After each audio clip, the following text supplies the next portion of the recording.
Mimi nilikumbana na mzee Moi uso kwa uso nikitaka Kalonzo awe rais wa Kenya.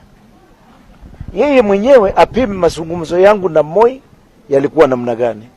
Mazungumzo yangu na Kibaki niliyozungumzia hapa ndani, nilikosana na mheshimiwa Kibaki na tukafikia kiwango cha kuzungumza namna hiyo kwa sababu nilitaka Kalonzo awe rais wa Kenya.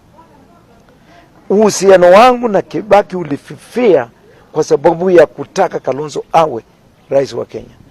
Mimi na Uhuru Kenyatta tulikuwa marafiki wakubwa sana. Na hata nyinyi mnajua hayo.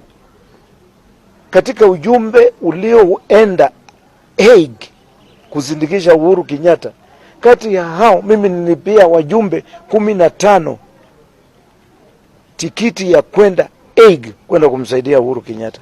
Mimi na Uhuru tulikuwa chanda na pete, lakini nilikosana na mheshimiwa Uhuru Kenyatta kwa sababu ya Kalonzo awe rais wa Kenya. Maana nilitaka Kalonzo awe rais wa Kenya na sikuona kwa nini Kalonzo angepata nafasi kuliko mtu yeyote. Hao marais wote tulienda njia panda kwa sababu kwanza kupenda jamii yangu, kupenda wa Kenya, na ya pili kumpenda Kalonzo kama ndugu yangu. Lakini sasa kusimama yeye aseme tutaenda kukaa na hakuna mipango tena, mimi nasema hapana, ila nimempangia hawe, tutapanga na tutapangia wengine. Mambo ya usukani, unajua kuna kosa inazungumzwa na Kenya. Watu kama Muthama waangalie nafasi gani watashika. Mimi kitu nimesema nitaita mkutano wa jamii. Nataka uelewe hiyo. Nitaita mkutano wa jamii. Ule mkutano utaweka kamati ambao itasunguka taifa nzima kuongea na kila jamii na kuwauliza kwa nini sio sisi.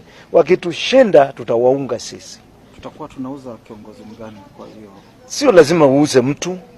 Uuza sera kwanza. Jamii zingine ziko na vile umesikia nikiongea hapa jamii hii, umesikia nikisema imetoa watu wangapi katika nyanja za uongozi wa Kenya. Hebu niambie, tukienda kutafuta mtu kuwa mwakilishi wa jamii kama rais tutakosa?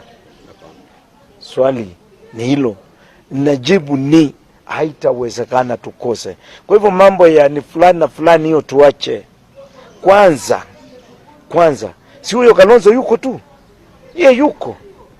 Akirudi aseme hii kamati yende inizungumzie, itamzungumzia.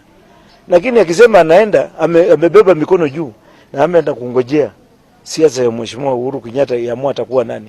Unafikiri jamii nzima itakaa hapo kwenye jiwe na kungoja mpaka jua litue? Hapana, tutakuwa na suluhu. Na usiniulize majina, tutakuwa na suluhu.